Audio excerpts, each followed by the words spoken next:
Assalamualaikum warahmatullahi wabarakatuh.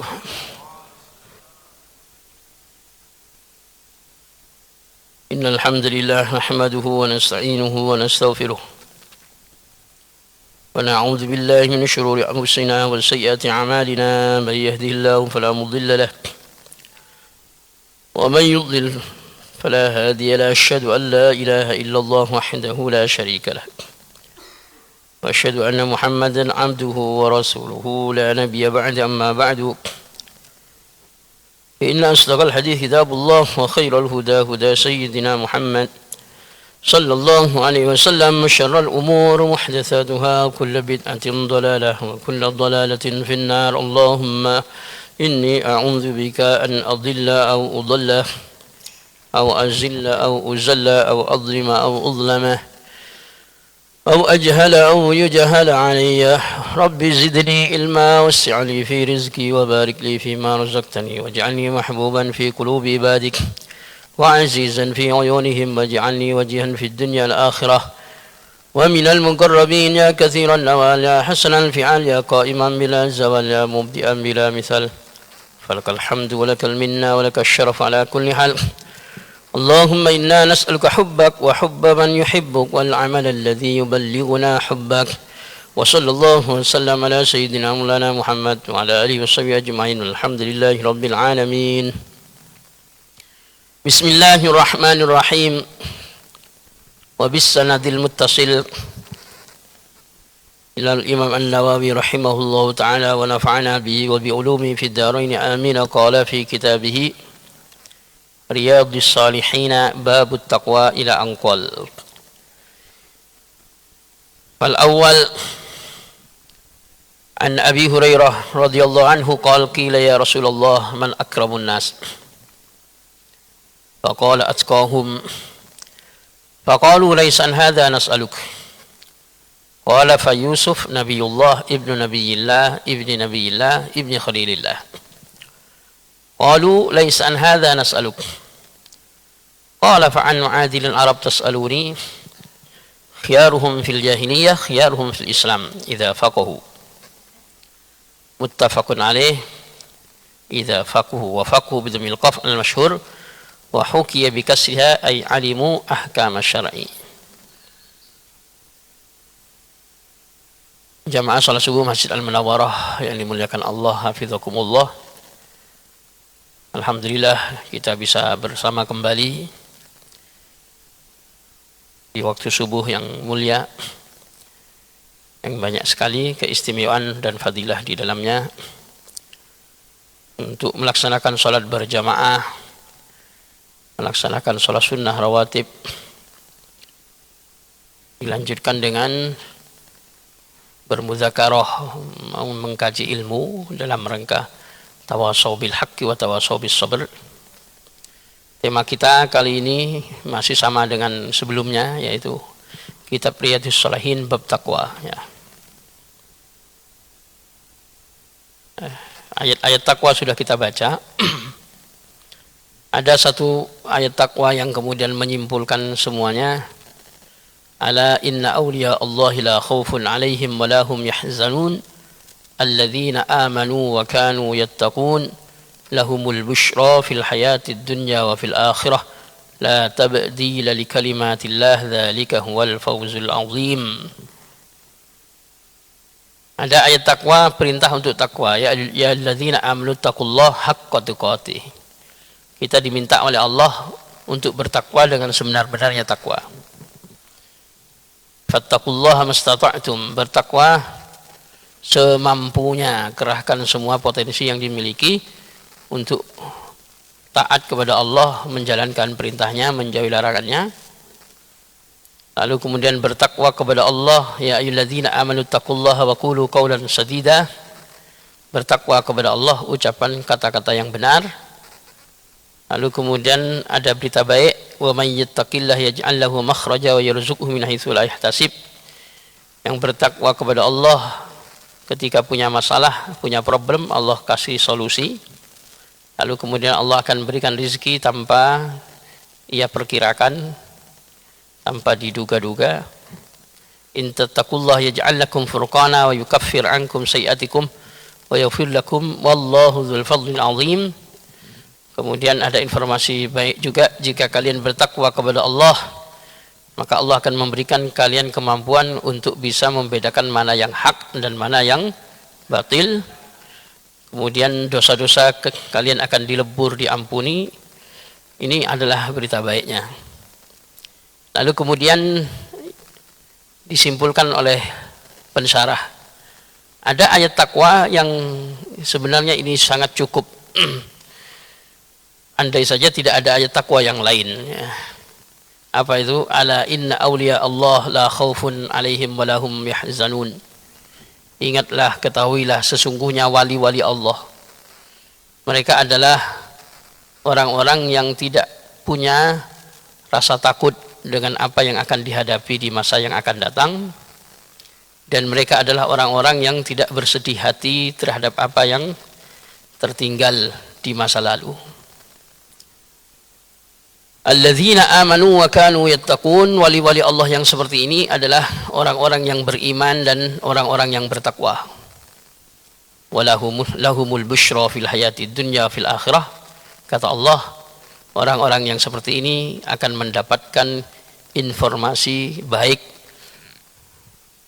fil hayatid dunya, di dalam kehidupan dunia, wa fil akhirati, dan dalam kehidupan akhirat. La tabdila li kalimatillah, enggak ada perubahan bagi kalimat-kalimat Allah. Dzalika huwal fawzul azim. Kalau kita ini ingin mendapatkan informasi kebaikan-kebaikan waktu di dunia, dapat informasi kebaikan terus nanti ketika ada di akhirat, maka solusinya adalah kuatkan iman, bertakwalah kepada Allah Subhanahu wa ta'ala. Kalau itu kita lakukan, lama-lama jadi wali, lama-lama jadi walinya Allah. Lalu kemudian kalau sudah jadi wali, itu biasanya sama takdir itu kuat pemahamannya, sehingga nggak takut dengan apa yang akan terjadi di masa yang akan datang, dan tidak menyesali, tidak bersedih hati, kemudian tidak susah gelisah atas apa yang telah menimpa di masa lalu. Itu kuat orang-orang wali itu gitu ya. Makanya sampai wala yakhafuna laumata laim. Kalau dicaci orang ya nyantai-nyantai saja, nggak takut gitu. Karena faham bahwasannya apa yang telah terjadi di masa lalu semuanya adalah takdir Allah, mesti ada kaitannya dengan qada qadar. Lalu kemudian yang akan terjadi di masa akan datang juga mesti ada kaitannya dengan qada qadar. Ya. Lalu kemudian Allah terus sudah berikan informasi yang baik, terus informasi gembira. Namanya busyra itu begitu ya. Berita baik di dunia, dia dapat berita baik. Informasi baik itu sudah didapat di dunia. Begitu juga nanti di negeri akhirat akan ada berita baik lagi yang terus disampaikan oleh Allah Subhanahu wa ta'ala. Ini fadilah, keistimewaan yang diberikan oleh Allah kepada mereka yang takwa. Bahkan andai saja manusia yang ada di muka bumi dalam satu negeri itu semuanya takwa kepada Allah, sebenarnya enak ya. Meskipun dari sisi pembelajaran ilmu modern ya, sains misalnya, itu kurang menekuni, tapi orangnya taat aja semua kepada Allah. Perintah Allah dilakukan semuanya, larangan Allah semuanya ditinggalkan. Meskipun tidak terlalu mendalami ilmu ekonomi sampai muluk-muluk. Wah, ilmu ekonomi itu dipelajari sampai kayak apa? Ujung-ujungnya malah kesulitan untuk narik uang di bank. Misalnya. Dan sebenarnya kata Allah itu gini, cuman walau anna ahlal qura amanu wattaqau la fatahna alaihim barakatim minas sama'i wal ard. Kata Allah, andai saja penduduk negeri itu mau iman, penduduk negeri itu mau takwa kepada Allah, pasti kami akan buka namanya barokah yang turun dari langit, barokah yang keluar dari bumi. Itu berdatangan dari langit, itu berkah seperti hujan berdatangan nggak pernah berhenti sesuai kebutuhan. Lalu kemudian hasil bumi, keberkahan hasil bumi itu akan Allah keluarkan, masya Allah. Jadi kuncinya di takwa itu ya. Cuma kan masalahnya kita kadang nggak takwa, kayak mau dapat tapi nggak jadi, kayak mau makmur nggak bisa makmur. Orang apa ya, hujan turun alhamdulillah, kemudian tumbuh-tumbuhan pada tumbuh, ternyata nggak panen, datang tikus, datang hama, datang macam-macam. Kemudian diberi oleh Allah Subhanahu wa taala nikmat tambang sekian banyak ya. Tapi tahu-tahu nggak bisa dinikmati. Begitu juga hujan.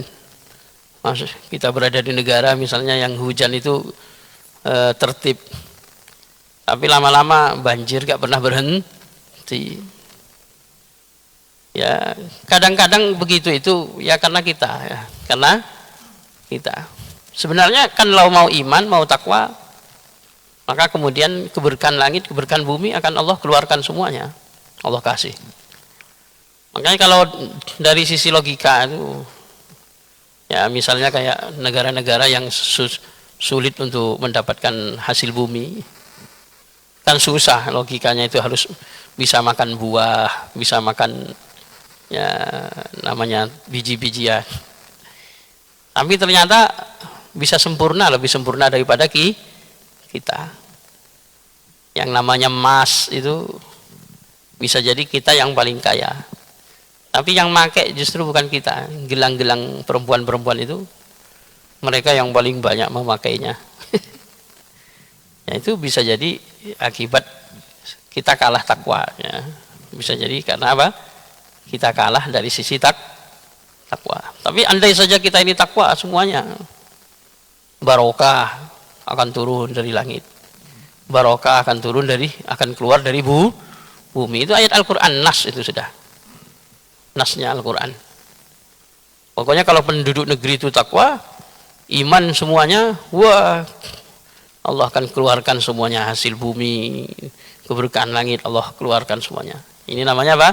Walau anna ahlal qura amanu wattaqul lafatahna alaihim barakatim minas sama'i wal ardh. Masya Allah.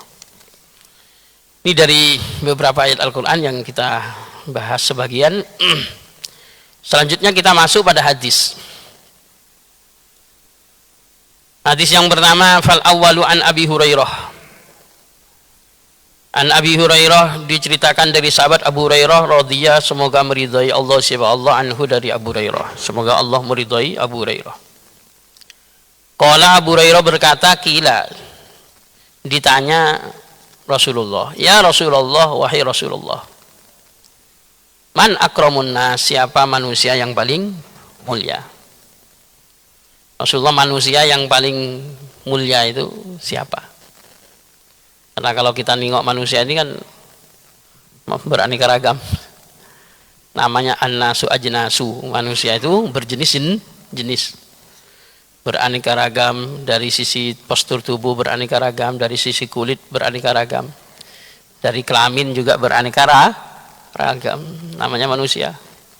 Etnisnya juga beraneka ragam, bangsanya juga sama. Manusia itu banyak betul ya. Ada perbedaan fisik, ada perbedaan etnis, ada perbedaan budaya, ada perbedaan bangsa, ada perbedaan jenis kelaminnya. Ketika ditanya siapakah manusia yang paling mulia Rasulullah, faqala atqahum. Rasulullah itu kalau menjawab memang jami' mani ya. Jami' mani itu simple. Ketika ditanya Rasulullah siapakah manusia yang paling mulia, atqahum, ya manusia yang paling takwa. Ternyata yang nanya udah cerdas, mungkin sudah dengar ayat Quran. Faqalu laisa an hadza nas'aluk. Lalu kemudian mereka berkata, bukan mengenai hal ini yang kami tanyakan. Qala fa Yusuf nabiyullah ibnu nabiyillah ibni nabiyillah ibni khalilillah. Ya kalau nanya bukan nanya siapa yang dari sisi takwa secara umum, yang paling mulia ya Yusuf, Rasulullah, Nabi Yusuf. Gimana wong dia ini putranya Nabi Allah, ayahnya lagi putranya Nabi Allah, ayahnya lagi putranya, dia ini putranya kekasih Allah. Ini mulia dari sisi keturunan. Tapi bukan hanya membanggakan ayahnya, masalahnya Nabi Yusufnya juga mengejar apa yang diraih orang tuanya. Makanya laisal fata man yaqulu hadza abi innamal fata walakinnal fata man yaquluha ana. Orang pemuda yang hebat itu kan bukan yang sering membanggakan orang tuanya, tetapi mereka yang bisa mengikuti apa yang dilakukan oleh orang tuanya. Ini saya, alhamdulillah udah sama dengan bapak saya. Nah itu begitulah Nabi Yusuf. Kata Rasulullah, ya Yusuf itu Nabi. Dia ini anaknya Nabi, yaitu Nabi Yakub. Yakub, kakeknya Yusuf, itu anaknya Nabi juga, yaitu Ishak. Ishak itu anaknya Nabi juga, itu buyutnya Yusuf itu Nabi, yaitu Ibrahim. Wah itu kalau gitu ya Yusuf yang paling mulia itu Yusuf, Rasulullah. Apa enggak mulia ya?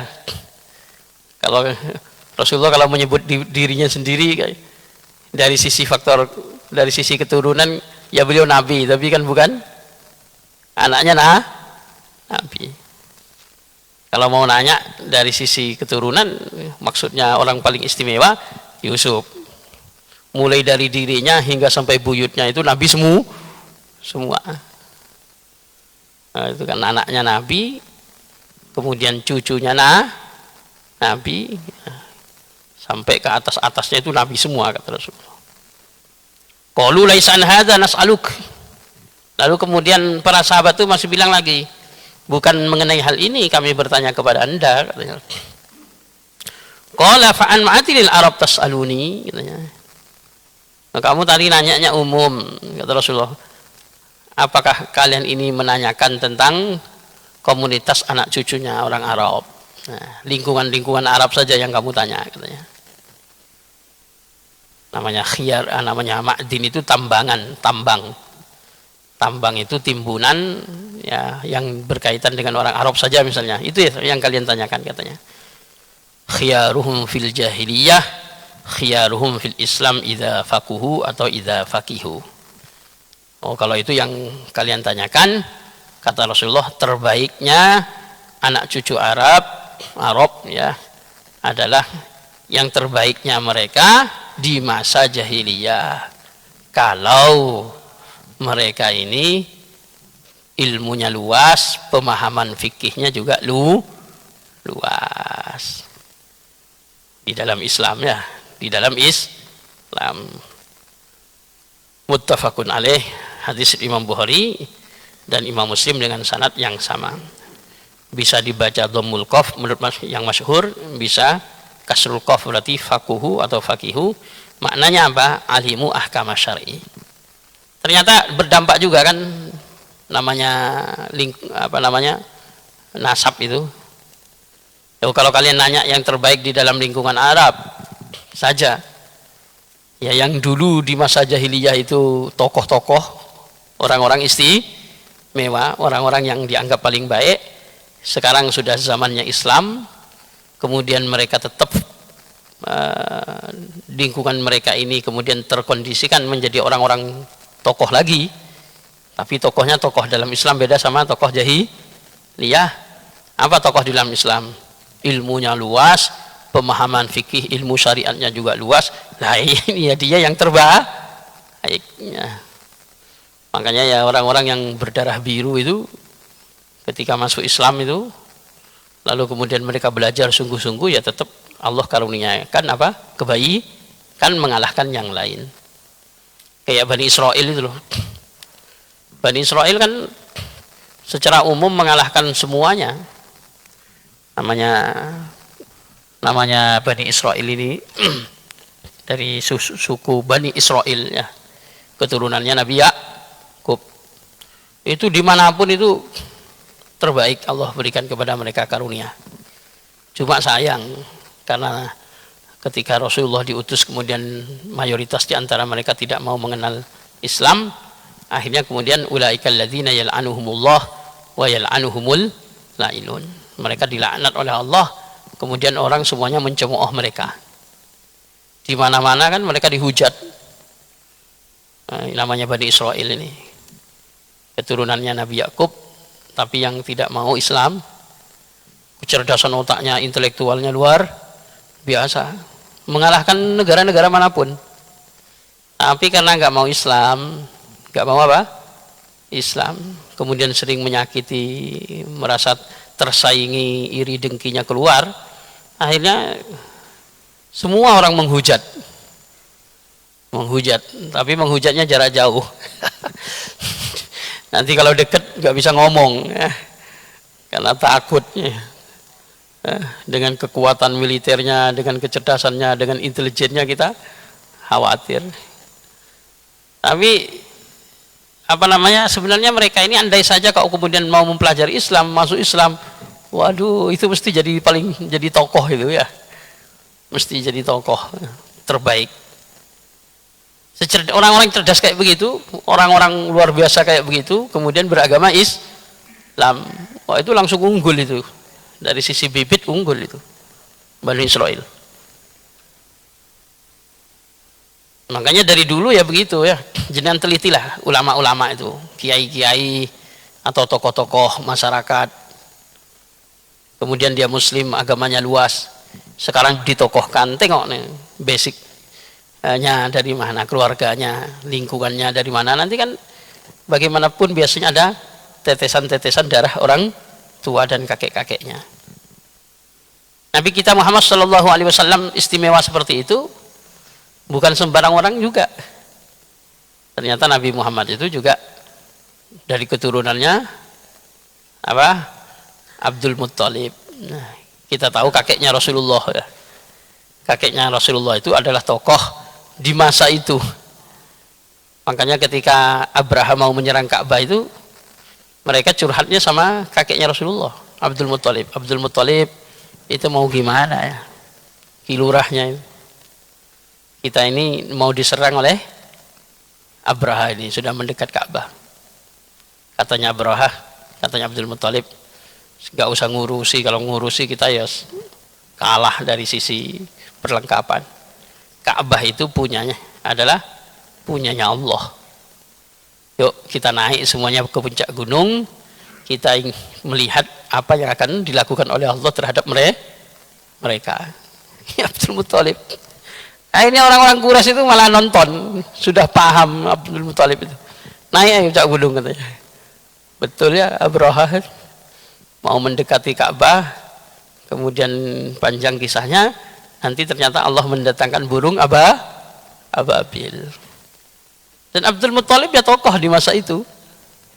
Akhirnya ya Nabi Muhammad jadi orang hebat, ya bukan sembarang orang juga dari kakeknya.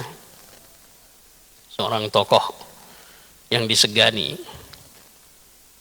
Nah ini kalau ditanya paling ya, siapa yang paling mulia? Siapa yang paling mulia? Rasulullah bilang orang yang paling takwa, bukan itu katanya yang dimaksud. Oh kalau begitu Yusuf, anaknya Nabi, dia ayahnya juga Nabi, kakeknya Nabi, buyutnya Nabi, kekasih Allah lagi, Khalilullah. Oh bukan itu yang kami tanyakan Rasulullah katanya. Nah, terus yang kamu tanyakan maksudnya gimana? Kata Rasulullah. Khusus lingkungan orang Arab. Katanya. Oh kalau yang khusus lingkungan orang Arab yang dulu di masa jahiliyah mereka adalah para tokoh ya terbaik. Kemudian ketika masuk Islam, kemudian mereka menguasai ilmu agama, ilmu syariat, luas pemahaman fikihnya, maka dia juga yang terbaik. Itu jawabannya Nabi. Ya, unggul dari sisi ilmu plus unggul dari sisi apa? Tidak turun namanya. Tapi kesimpulannya yang pertama, Rasulullah ketika ditanya apa dalam hadis ini poinnya? Siapakah Rasulullah yang paling mulia? orang yang paling takwa, tanpa melihat nasab, tanpa melihat keturunan. Tapi kalau memang keturunannya orang hebat kemudian takwa, ya dia yang paling unggul, tambah hebat lagi. Kita ini bukan keturunannya siapa-siapa kemudian takwa bisa jadi paling mulia. Apalagi memang dari sananya, keluarganya orang takwa semua, anaknya juga jadi orang takwa, ya tambah istimewa. Jadi ada dampaknya juga. Satu hadis lagi ya sebelum buka tanya jawab. Al hadis tsaniya Nabi Sa'id al-Khudri radhiyallahu anhu an Nabi sallallahu alaihi wasallam qala inna ad-dunya hulwa hadirah. Diceritakan dari sahabat Abi Sa'id al-Khudri radhiyallahu anhu dari Nabi sallallahu alaihi wasallam, qala Nabi bersabda, inna ad-dunya, sesungguhnya dunia, hulwah itu hijau, hadirah, hulwah itu manis, hadirah itu hijau. Kata Rasulullah, dunia ini manis hijau. Jadi sedap, manis, enak dipandang. Dunia. Apa yang nggak enak di dunia ini semuanya ya. Nengok duit, rasanya kayak manis, sedap padahal warnanya merah loh. Tapi jadi hijau. Kayak lihat tanaman yang rimbun, subur. Jadi kan seneng mana nengok yang warna hijau sama yang warna merah? Lebih seneng yang merah ya, merah bertumpuk-tumpuk sama hijau bertumpuk-tumpuk, senang yang merah bertumpuk-tumpuk. Kata Rasulullah, sesungguhnya dunia ini hijau, manis hijau. Wa innallaha mustakhlifakum fiha, dan sesungguhnya Allah menjadikan siapa Allah kum pada kalian sebagai khalifah fiha di dunia. Fayandur, maka melihat memperhatikan siapa Allah, kaifa ta'malun, bagaimana kalian beramal. Fattaqud dunya, maka hindari dunia. Wattaqun nisa, dan hindari perempuan, atau takutlah urus dalam dunia, takutlah urusan perempuan. Fa inna awwala fitnati bani Israil kanat fin nisa, karena sesungguhnya awal fitnah yang terjadi di Bani Israel dulu itu adalah di dalam masalah perempuan. Rawahu Muslim. Kata Rasulullah, hati-hati ya, dunia ini manis hijau. Kemudian Allah menjadikan kalian di dunia ini sebagai khalifah. Karena dunia ini manis hijau sementara kalian sebagai khalifahnya Allah, dua yang kalian harus waspadai. Apa itu? Urusan dunia sama urusan perempuan. Urusan duit, urusan rumah, urusan kendaraan, urusan duniawi itu. Urusan perempuan kalian hindari. Kenapa? Karena dulu Bani Israel problemnya yaitu gagal menjadi khalifah Allah di muka bumi. Jadi urusan perempuan ini, urusan perempuan sama urusan duit. Ya. Ijtanibu fitnataha wahdharu antamilakum mahabbataha. Namanya dunia itu, menghindar dari dunia itu gimana ya? Jangan terlalu condong kepada dunia, kemudian cinta berlebihan sama dunia sampai israf. Nah, cinta berlebihan itu maksudnya kayak gimana namanya orang cinta itu? Hari-hari dipandangi, ditengok, dipegang, nggak boleh kemudian diambil orang. Ini cinta. Maunya hanya jadi miliknya sendiri. Itu namanya cinta. Tapi kalau banyak sedekah ya nggak cinta. Ya. Jadi apa yang dimiliki merasa tidak harus dimiliki semuanya. Di sana ada haknya orang lain, disisih-sisihkan, kasih. Namanya nggak cinta kalau kayak begitu. Ya, tapi kalau sampai dunia itu yang ada sudah banyak, itu pun masih korupsi lagi, ditumpuk-tumpuk saking cintanya, hancur binasa nanti gara-gara itu nggak jadi sebagai khalifah Allah yang dipercaya oleh Allah untuk nangani bumi, kemudian kita namanya merusak bumi. Begitu juga perempuan, fitnahnya perempuan itu banyak ya, fitnahnya perempuan. Makanya Rasulullah itu, mohon maaf ini ibu-ibu, orang mau sedekah itu urusan dunia, itu akan menghadapi 70 setan. Orang mau fitnah, orang mau sedekah itu akan menghadapi 70 setan. Ketika dia mampu menaklukkan setan yang pertama, dia akan berhadapan dengan setan yang kedua. Hatinya itu digoda. Terus nanti kata Rasulullah, kalau sudah tuntas 70 setan itu dikalahkan, puncak terakhirnya apa? Perempuan. Ada pengumuman di masjid mau sumbangan karpet apa? 1 meternya 800.000. Nah, yang mau ngambil 10 8 juta. Narik sudah, nengok duit, alhamdulillah ada, narik di ATM sudah. Itu mau narik itu sudah harus melawan berapa setan, sudah harus gangguan hati itu terus. Setelah diambil ditengok uangnya banyak, setan itu ngomong dalam hati, banyak loh 8 juta itu. Kalau beli kacang hijau dapat berapa itu? Itu sudah dilawan itu sama hati. Alhamdulillah datang ke rumah ketemu istri. Dari mana, Bang? Dari ATM. Wih, banyak duit ini. Ya banyak, tapi mau saya kasihkan masjid buat beli karpet. Berapa itu? 8 juta 10 meter. Ngomong pula istrinya, loh kita masih punya anu ini loh, kita mau ini loh, mau ini. Kacau, 8 juta, ini yang keluar cuman 800.000. Kena fitnah perempuan. Fitnah perempuan. Allah ya Rabb.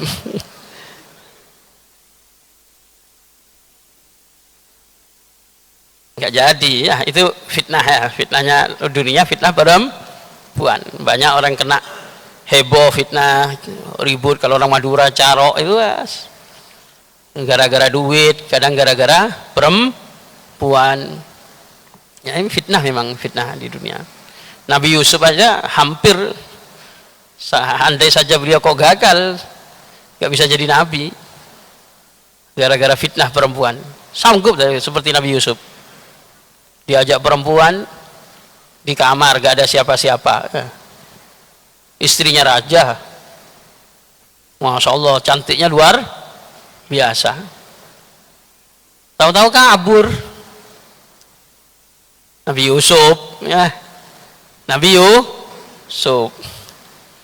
Tapi kalau cuman Yusuf atau Ucup,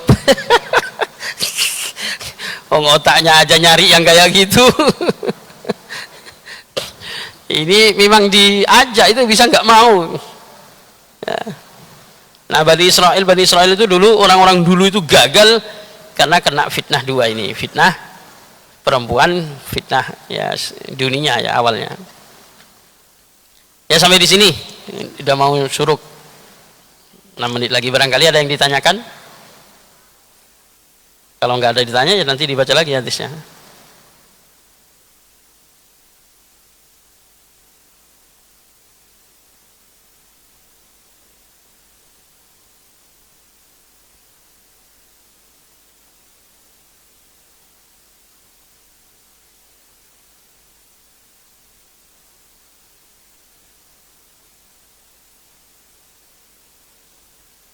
Nggak ada? Kalau nggak ada saya baca ya. Ya berkait namanya fitnah ya. Perempuan memang luar biasa. Wakilah kayak Nabi Adam itu kan ya bukan menyudutkan perempuan. Kemudian putranya itu kan juga masalah perempuan juga. Kisahnya Qabil dan Habil. Nabi Adam sendiri kan tangguh ketika digoda iblis. Ketika digoda iblis itu Nabi Adam tangguh, nggak bisa dikalahkan. Tapi ketika iblis menggoda Sayyidah Hawa, jadi ada yang kedua. Gimana jenengan? Ketika sendirian laki-laki tahan berhadapan dengan omongan orang. Tapi tahu ketika ada istrinya ikut nambahi. Dia ngomong gitu loh mas. Waduh, jadi bahan pertimbangan lagi. Tadi udah kuat tuh mentalnya, tapi kena istrinya ngomong. Tadi dia ngomong gitu loh mas. Jangan-jangan, ngomong. Sebenarnya nggak apa-apa loh istrinya. Kemudian ditambah dikuatkan sama iblis pakai sumpah untuk makan buah khuldi. Kemudian didukung sama istrinya, ya terprovokasi. Namanya Nabi Adam itu. Makanya guyonannya guru-guru kita, guyonannya guyonan itu gurau. Kenapa kok laki-laki itu khuldinya ada di tenggorokan? Tapi kalau perempuan itu bahasanya khuldinya kok ada di dalam. Nah ini loh khuldi. Yang nongol itu laki-laki kok di sini, tapi kalau perempuan agak ke bawah. Ya karena kalau laki-laki masih dilakukan dengan pertimbangan dan kehati-hatian, kalau perempuan langsung terpengaruh, langsung ditelan. Akhirnya yang nongol di bagian bawah kalau laki-laki masih di sini, baru sampai tenggorokan. Ya Nabi Adam begitu, Sayyidah Hawa langsung main telan. Sementara Nabi Adam itu masih mikir antara perintah dan larangan. Digoda sama iblis. Ingat sama Allah, gak boleh mendekat pohon, tapi iblis bilang, demi Allah Adam, demi Allah. Justru kamu ini disuruh makan buah huldi ini biar kamu ini kekal abadi di dalam surga. Makanya ketika ditanya oleh Allah Nabi Adam itu salah satu jawabannya, ya Allah saya ini tidak mengira bahwasannya ada makhluk yang berani membawa nama Anda. Itu kan? Karena waktu itu kan belum biasa ada orang sumpah. Ketemu malaikat itu nggak pernah sumpah wallahi. Kalau sekarang di pasar-pasar itu, apalagi di pasar-pasar Arab, kan sering dengar kita wallahi gak pernah berhenti. Wallahi, demi Allah, ya Masya Allah, katanya demi Allah terus ya, orang pasar. Karena umum Nabi Adam perdana mendengar kalimat demi Allah itu perdana, dan Nabi Adam yakin gak bakalan ada yang berani membawa nama Allah kecuali iblis. Iblis itu bersumpah membawa nama Allah. Makanya nama Allah dibawa itu akhirnya Nabi Adam percaya. Kayak misalnya jenengan mau pulang, mau ikut temannya pergi kemana, tahu-tahu kemudian ibunya melarang, jangan ke sana nak ya, jangan ke sana. Dah gak jadi. Tahu-tahu kawan kita datang membawa handphonenya ibu atau membawa apalah tas kita dari ibu atau tasnya ibu dibawa di hadapan kita. Kata ibu, gak apa-apa berangkat sana, karena ini loh buktinya, HP-nya diserahkan, ini loh buktinya ini. Akhirnya kan kita percaya tanpa klarifikasi. Nabi Adam begitu. Tapi salah satu yang mendukung kan istrinya itu ya, istrinya Sayyidah Hawa.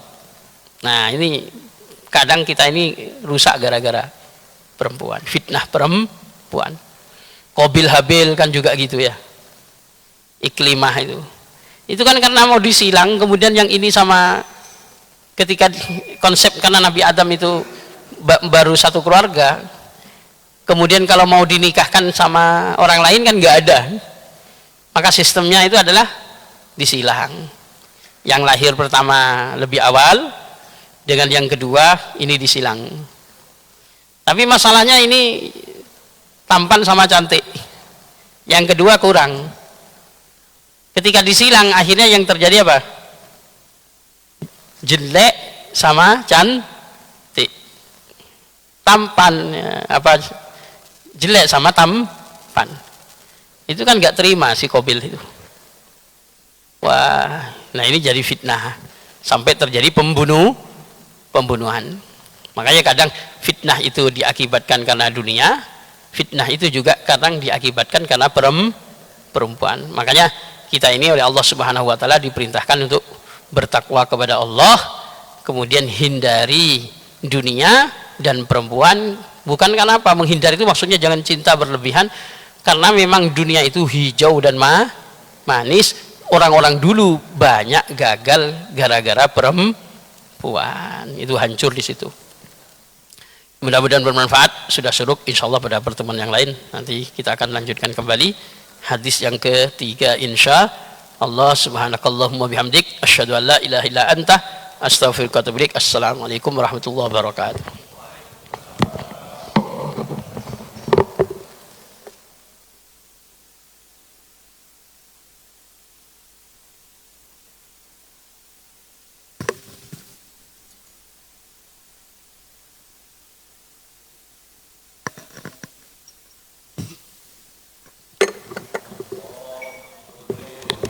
Sallallahu ala Muhammad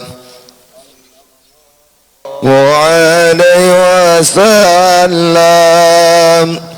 Sallallahu ala Muhammad sallallahu alaihi wasallam. Allahu Muhammad sallallahu alaihi wasallam. Sallallahu ala Muhammad sallallahu alaihi wasallam. Sallallahu ala Muhammad sallallahu alaihi wasallam. Sallallahu ala Muhammad sallallahu alaihi wasallam. Sallallahu ala Muhammad sallallahu alaihi wasallam. Sallallahu ala Muhammad